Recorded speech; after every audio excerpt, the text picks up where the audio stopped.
All right, first we start off by making a prim. To do that, you click Build, and then Build from the top menu, and then click Build. We build the prim, we name it.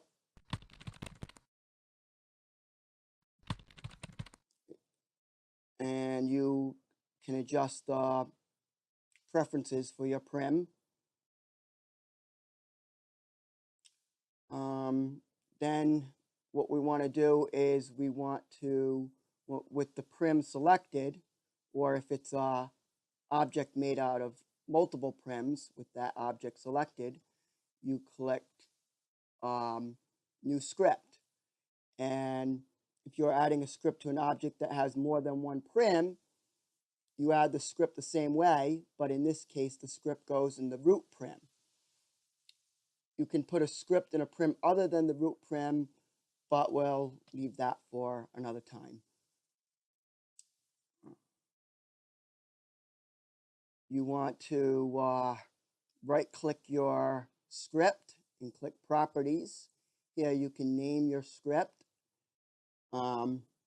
You can also set the properties of the script so others cannot see your code.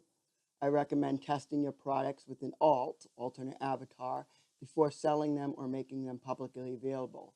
Have your alt try to copy and modify the object. I'm sorry. Can you not hear me?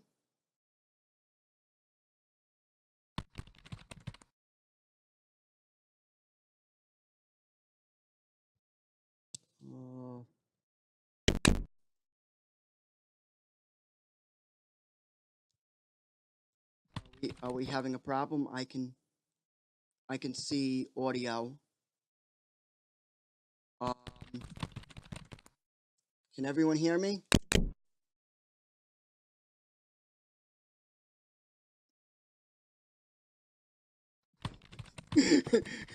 Okay.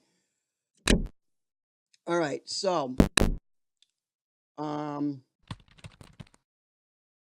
have your alt try to copy and modify the object and view the code, as well as test all the features of your product. Testing is very important. You want to be constantly testing your script while you are creating it. Test all the conditions that a user can do, including how your script handles incorrect input. So when the user of your product does something unexpected, you want your script to be able to handle that. That's just good programming.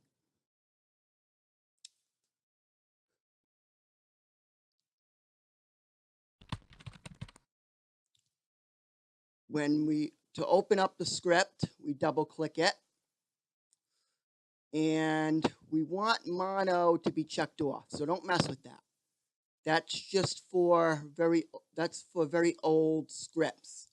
The only reason why that's there is some older scripts will have that unchecked, and they might not work with the newer mono. So we always want to keep that checked off when we're creating a script.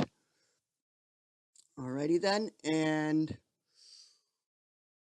as you can see, you're going to start off with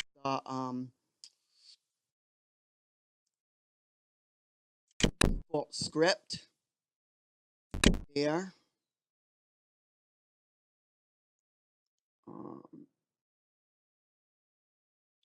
And where's my, okay, here we go.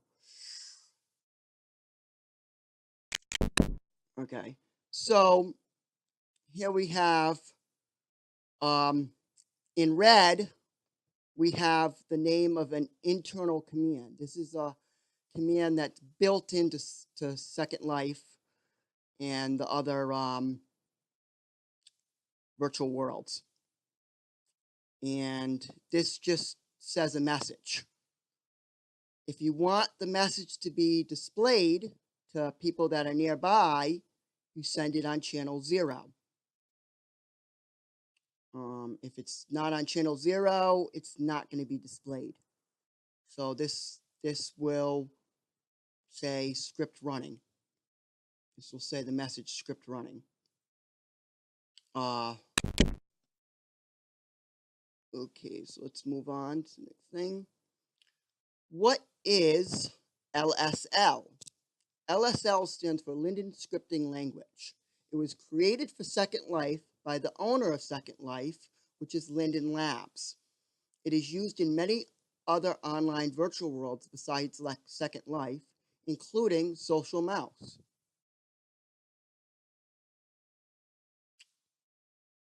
Right.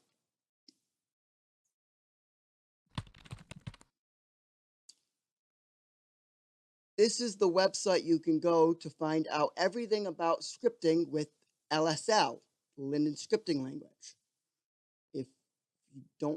If you lose that address, just do a search for LSL portal.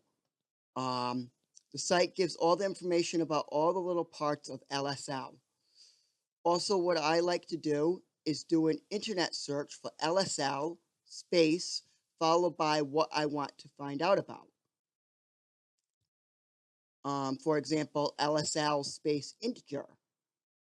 And then I follow the link that says Second Life in the search engine. All right.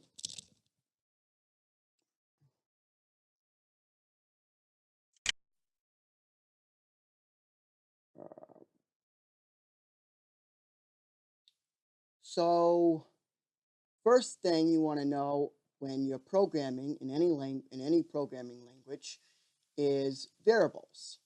In every programming language, you have variables and values. What is a variable? It holds information. In LSL, in LSL, there are a few different types.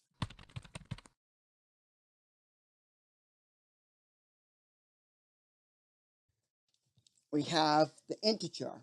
An integer just means a number that doesn't have a dot in it. So 837 is an integer, 12 is an integer, 36 is an integer, 12.4 is not an integer. And of course, there's limitations to this. In LSL, your integer can only be so big or so small. Here are some examples of integers.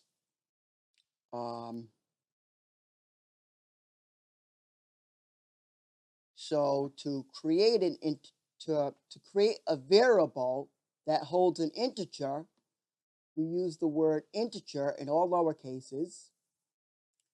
We put a space. We name the variable. You can give it pretty much any name you want. You want a name that describes what types of information it stores. You then Call it Bob. Yeah? Never mind. Don't worry. Sorry.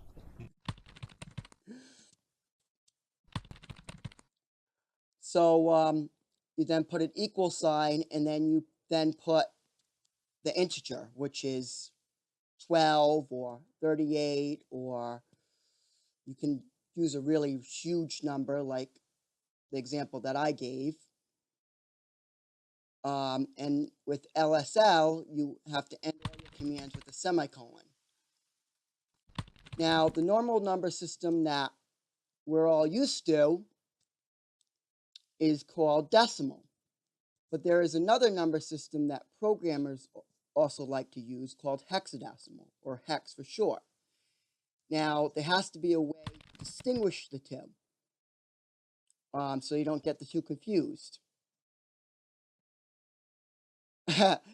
Why would we need an integer? Well, they're very important and useful in programming. So hexadecimal, it has a 0 and an X in front of the digits, the number digits. And that's how you know that that number is hexadecimal and not the regular normal decimal number system.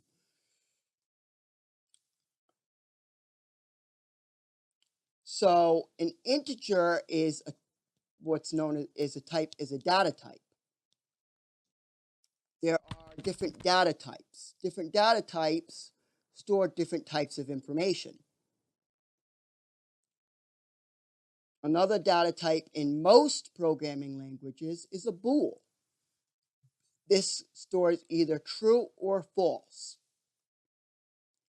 LSL doesn't have bool. This data type doesn't exist in LSL. What LSL does instead is it assigns the word true in all capitals to the integer 1.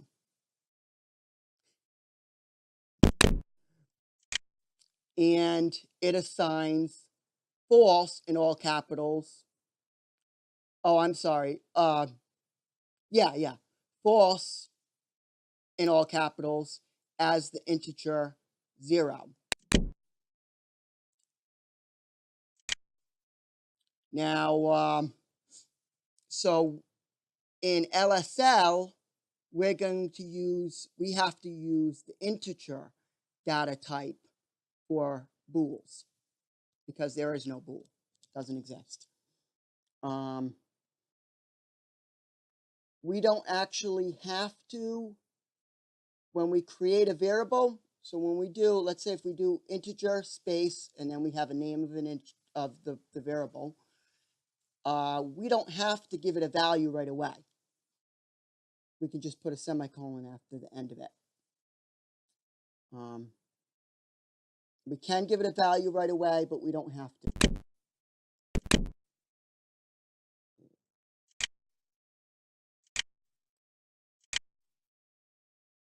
Try to get back up to here. Falling off.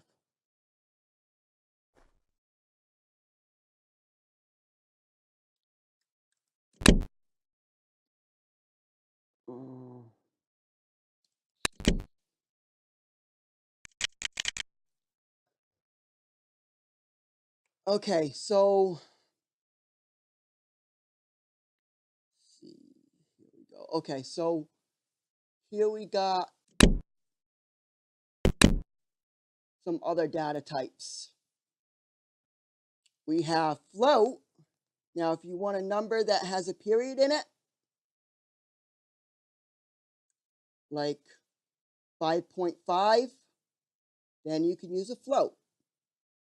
Floats can also hold numbers like 87 and 16, but they have the added bonus of being able to have numbers that have a dot in them. If you want to hold some text, then we use string. So now, as you can see, we have we have 3 different variable names. We have a variable named b power on. Make sure to get the right upper and lowercase letters. So that's an easy mistake to make, is that your variable name is case sensitive. So we have 3 variable names. We have one called b power on. We have one called f temperature, which stores a temperature. And we have one called str, hello, msg, which stores some text. All right? You can change the contents of your variable later on as long as you use the right data type.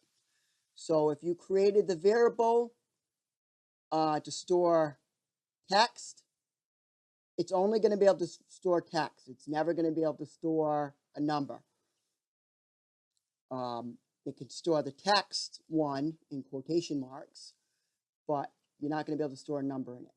So now to change the contents of your variable, you don't include the data type. So here we just do str hello message equals you're awesome in quotation marks, end it with a semicolon, of course. Now we've changed what str hello message stores. Str hello message doesn't store hello world anymore, it stores you're awesome. All right, now we're going to look at comments. Comments start with the 2 forward slashes and end at the end of the line in LSL. So you can put a comment at the end, after the end of a command. So you see 2 comments here. We have 2 comments. In line 2, we created an integer called iYear, which can store a number. In this case, we're storing a year. Now we're going to get into functions. Now here, we're creating 2 functions. One function we're creating is called fnspeak. The other function we're creating is called fnadd. Now, fnspeak takes what's called an argument. The argument is what the function basically eats. It eats the argument. That's you can think of the function as eating an argument, eating arguments, and then spitting out something. So we're creating a function that fnspeak, and all fnspeak does is it takes text and it sends that text to our internal function, LLSay. So fnspeak works just like LLSay does, except for you don't have to specify the channel number. You don't have to put the 0 in there. You can't put the 0 in there. So, and then now we have another function called fnadd. What does this function do? It adds 2 numbers. And you see return, that's what the function spits out. So you can, fnspeak could use return too. What return does is return ends the function. So as soon as the function runs, as soon as return is run, the function is exited. And that information is spit out of that function. Okay, Hungarian notation. I like to use Hungarian notation most of the time. It is not required, but I find it helpful. It doesn't change how your program works at all or how fast it works. It's just an easy way to keep track of what your variables hold. So what you do is you name your variables starting with the lowercase I when they hold an integer. You name them starting with the lowercase f when they hold a float, which is a number with a dot, like 80.76. You name your variables starting with str when they hold a string, like hello world, and b when they hold a bool, which means it's going to be true or false. And of course, like I said, LSL doesn't really have a bool, so we're using integer for bools.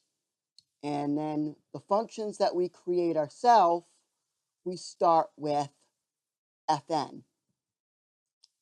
This is just a convenient way to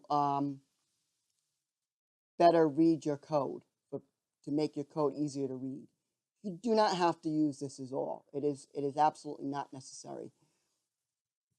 But I like to use it a lot of the times.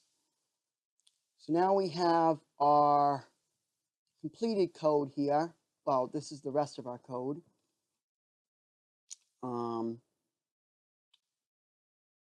And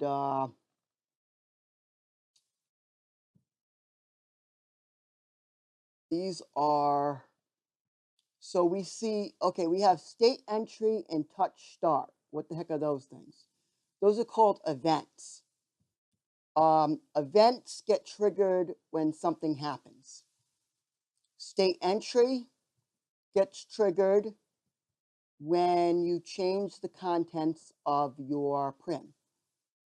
It also gets triggered in other situations. So when the contents of your prim get changed, the code on line 14 gets run. And what is this code to? It's the internal LSL function, which causes your prim to speak. Now we're using 0, which is the channel number, channel 0, which makes your prim speak on channel 0. And as I said before, if it's not spoken on channel 0, it's not displayed. So whenever the contents of your prim get changed, script running will then be spoken by the prim. Touch start gets run when the prim is clicked on. So here we have two codes. Line 19 and line 20. So on line 19, we're calling our FN speak function that we created earlier. And what does FN speak do? Okay, so go back a little bit real quick, in case you forgot.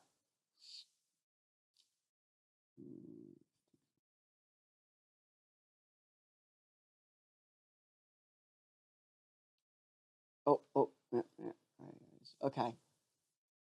So when FN speak is called, FN speak then calls LLSay. LLSay then displays the text on channel 0. So what happens when we click on the prim? First, FN speak gets called with the argument hello world, which is a text string. Hello world, the text hello world that gets set to LLSay on channel 0, and the prim says hello world. The second thing that happens after you click this particular item is kind of complicated.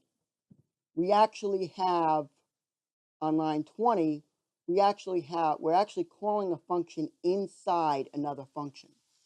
So first what happens is FN add gets called. FN add adds 5 and 3 together. You see as FN add is eating 5 and 3. The technical term for this is FN add is being given the arguments 5 and 3. FN add then adds 5 plus 3, which equals 8. Now, FN speak can't speak a number. You can't say a number. Well, scripts can't say a number. They can't say a number. Not in LSL. So what has to happen is that number has to be converted to a string. A string is another word for text, as you remember. So the word string in parentheses converts the number 8 to the string 8. And the string 8 gets eaten, to use a non-technical term, by the function FN speak, which then says 8. So what happens when you click on this prim? Line 19, the prim says hello world. Line 20, the prim says 8. So the only thing that happens when you click on this prim is the prim says hello world, then the prim says 8.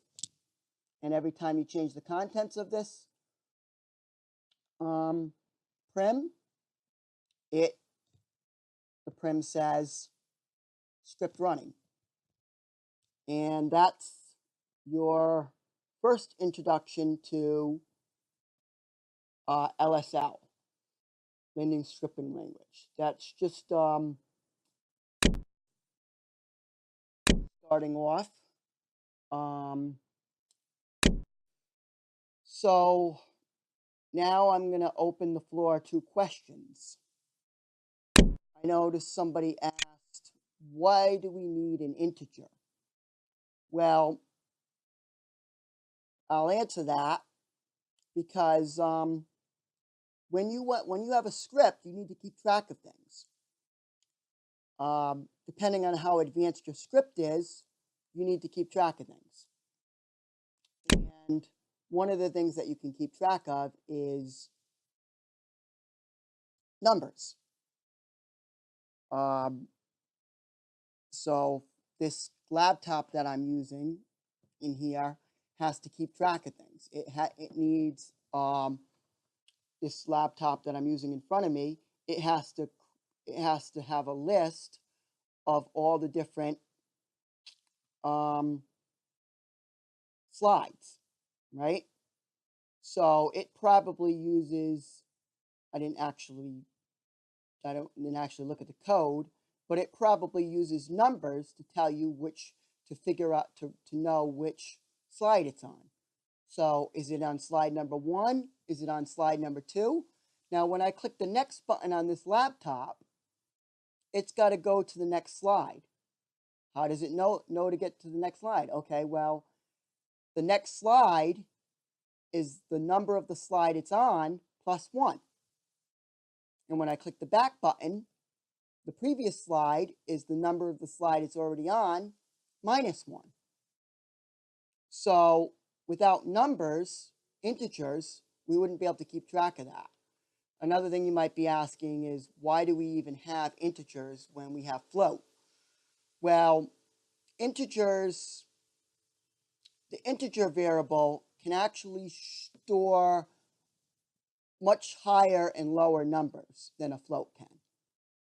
So an integer variable can store really huge numbers and really small negative numbers, like negative 100,000 or a positive 100,000. The float variable, it can't store numbers that are that big and that small as the integer. So it gives you another option. And most languages will have integers in them. Any other questions?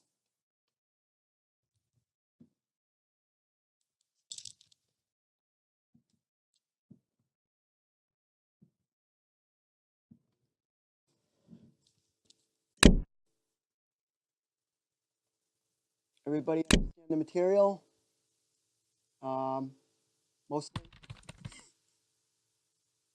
hopefully, mostly.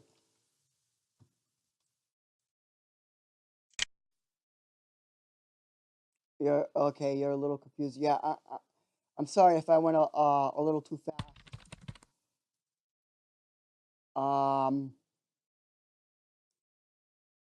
What are you confused about? Social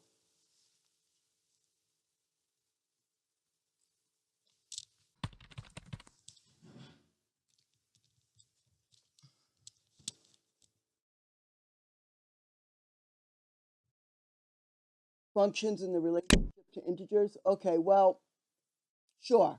So let's go back to our functions here. All right. Let's see.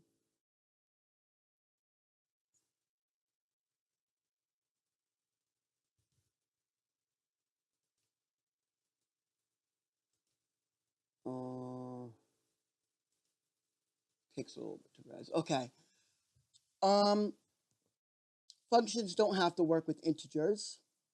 They can if you don't always have to use integers. It's one of the different tools that we have. We have integers, we have floats, we have text, and those. Now we have fn add. Okay, so fn add takes two floats, fa and fb. We could use integers for fn add. We didn't have to use floats for fn add. We could have used integers. So we could replace, see line 5? You can replace the word float with the word integer. And I encourage you to do that if you decide to play around with this if you decide to make this code yourself. I encourage you to replace all the word float with the word integer in line 5. And it will still work. Because the reason why it will still work is because here we use 5 and 3, which are both integer, which are actually integers. 5 and 3 are integers. So variables that hold float can also hold integers. Well, they don't really hold integers. They do and they don't. They hold a number that's considered an integer, but it stores it as a float.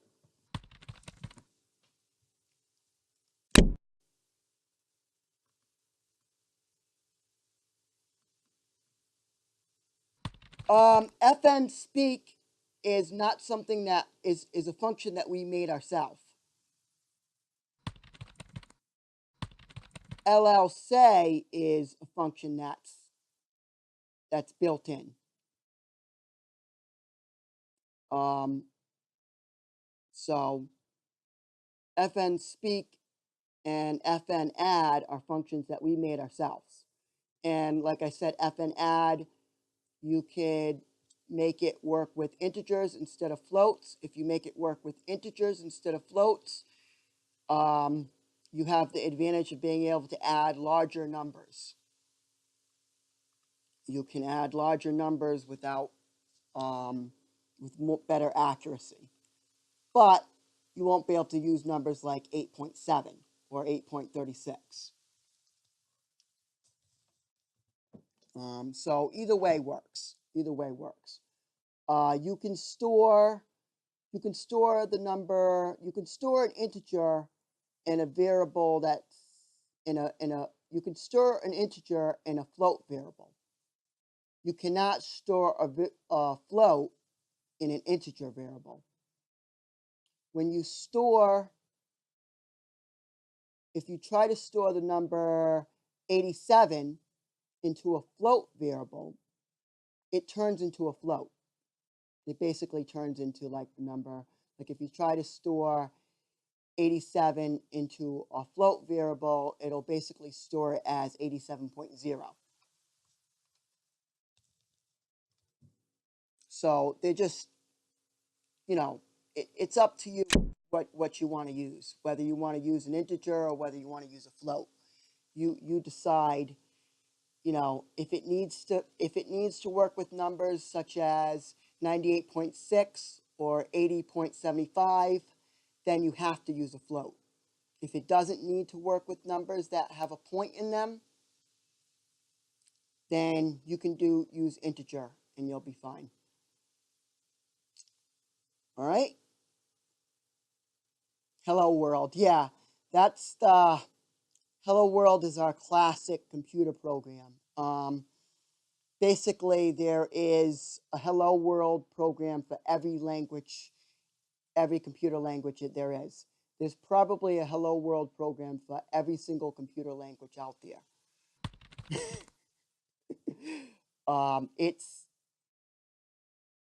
It's the typical starter program for every language. how do you make a program that says hello world is usually your introduction to every language, every computer language there is. All right. So does that clear things up? Does that answer your question? Social. Awesome, awesome, awesome. I'm glad to hear it. Any other questions?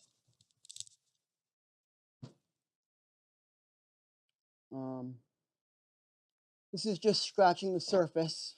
This is just getting your feet wet with programming. We're going to have some more classes in the future where we're going to be able to do some more things and have some more fun. And pretty soon, you'll be able to be making your own custom prims that can do all sorts of different things. There are, if you want to dig into the LSL portal on your free time, there's all sorts of different things you can do. You can change colors. You can make your prims change colors. You can make your prims change textures. You can make your prims change pictures on them. You can make them say things. You can make them interactive. You can make them listen to people. We're probably going to get into listening, letting your prims listen. And that's where channels besides channel 0 come in. Because if you get more advanced, when you get more advanced, you're going to be able to create prims that can listen to not just on channel 0, but other channels too. So people can literally type commands into the prim, and if they're not on channel 0, they're not going to be in the public chat. Only the people aren't going to be able to see those commands. That's why we have channels other than 0. Oh, with the scripts talking with another. Oh, we'll get to that. We'll get to that. That's another event called Listen, and that's kind of complicated because you have to tell your script what channel you want it to listen to, and then you have to have your script be able to interpret that text that it's listening to. The text that your script hears, the script's going to have to interpret. And depending on what commands you type into, what commands you talk, depending on what you say when you're talking to your prim, depends on how your prim's going to respond. But that all has to be programmed in. Your prim doesn't automatically know. Your prim doesn't automatically understand text. It has to be programmed to do that. So that's more advanced. So we'll get to that. We'll get to that. All right. So I think that's about it. So don't worry about prims listening.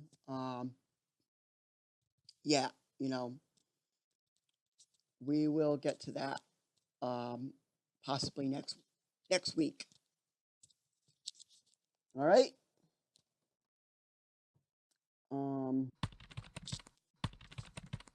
Cool. I'm happy that you're happy.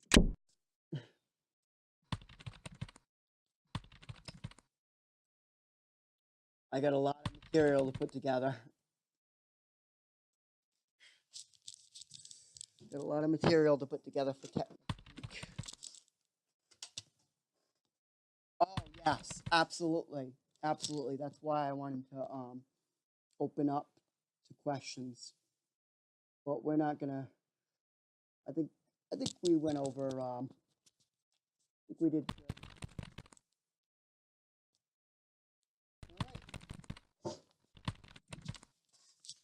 I'm so happy you did. I'm so happy you did. About an hour with the questions. So, that's it.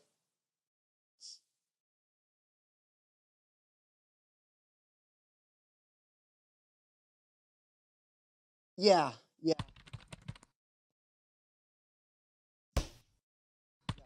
That's why I was planning on opening the floor to questions. Next time I can mention that right at the beginning. There will be a chance for questions after. I can always say that. I do have another question. I'm on mic here now. Okay. I know the state entry is, I guess, that's when it first enters, like what it's going to do as soon as it reses in world, right? No, that would be on res. That's actually a different event for resing in. So, like on the one you have here, the script you have posted, the big one here yet, where it says default and state entry and then say. So that's like upon pulling it out of your inventory, that's what, is that resing in maybe? Oh, when we make the box? Is that when we make the box state entry? Trying to figure that part out. Well, there are several things that can trigger state entry, but one of the main things that trigger it is when the contents of your prim changes. Okay. So when you update your script, it triggers state entry because the contents of your prim change.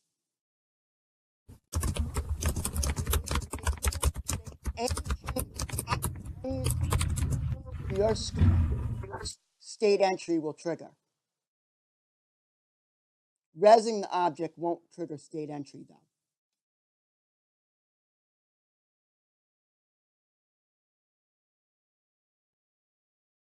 All right? That's on res, on underscore res. Okay, cool. Now the FN speak, I know you said that's one you created, but is that, and then I got to see the FN add. So is that like if it says hello world, then like what does that line 20 mean?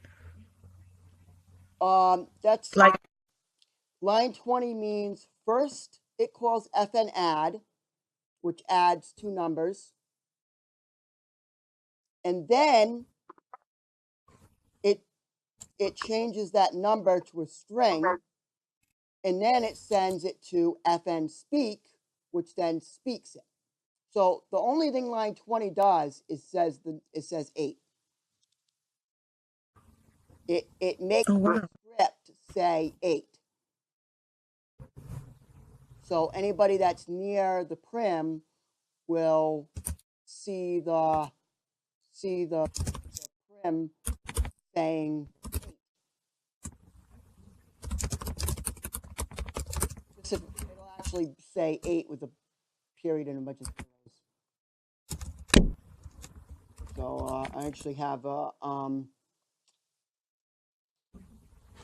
Okay, so if I change the 5 and 3 to, let's say, 10 and 2, then it would just add the numbers and say 12. So it's like a little calculator almost.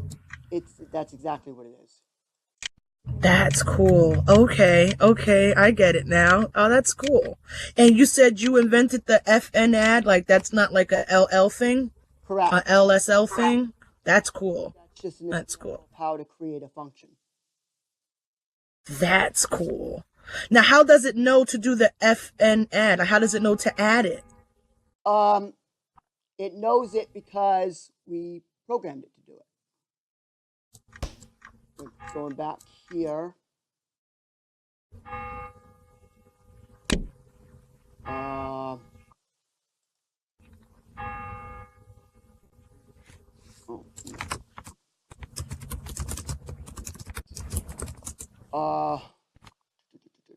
Okay, we can see that F and add return FA plus FB.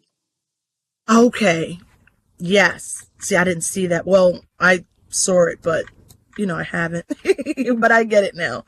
So it says float F and add. So float FA, float FB, return FA plus FB. That makes sense. Mm-hmm. And if you did it with integers, then it wouldn't be able to do numbers like 8.7, 8.8, but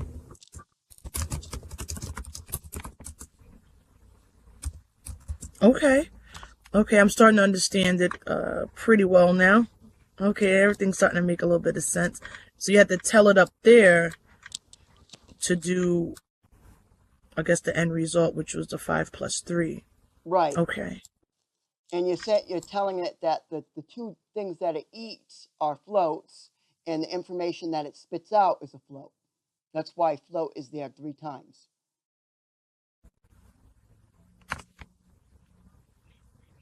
Okay. And you said it's better to use a float than an integer, right? One is not better than the other. It depends on what you want to do. You have to decide. You have to make the decision. Do I want to use an integer? The advantage of an integer is that it can handle larger numbers without error, without as much error. The advantages of a float is you can do numbers like 8.37. So do you want to be able to handle numbers that are really large and really small without having a lot of error? Or do you want to be able to handle numbers that have 5.763 that have a point inside of them? You got to decide that. That's a case-by-case decision. Okay. Now, would this calculator act the same if you added integer instead of float? It would kind of do the same thing? Yes, but then you wouldn't be able to Okay. do numbers like 17.3 or 17.62. It would work exactly the same. Okay. So almost can one say that we can use them interchangeably, except like you said, if you want to use a decimal or not, or a higher number or not? Exactly. Okay. No, it's good. I'm actually starting to understand, so this is good. It gets stored differently.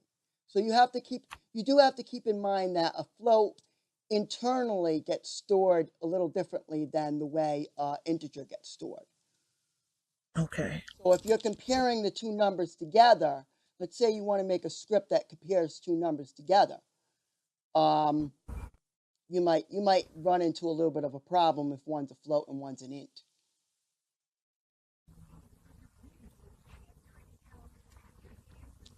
Okay.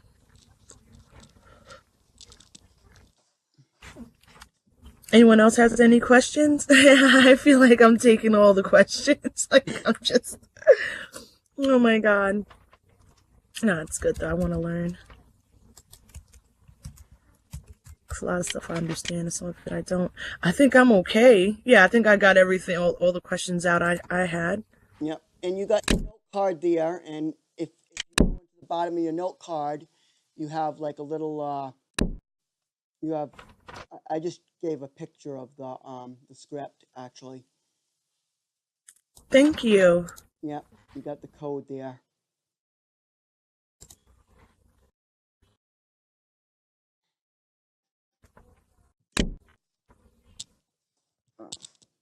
All right. Well, that about wraps it up.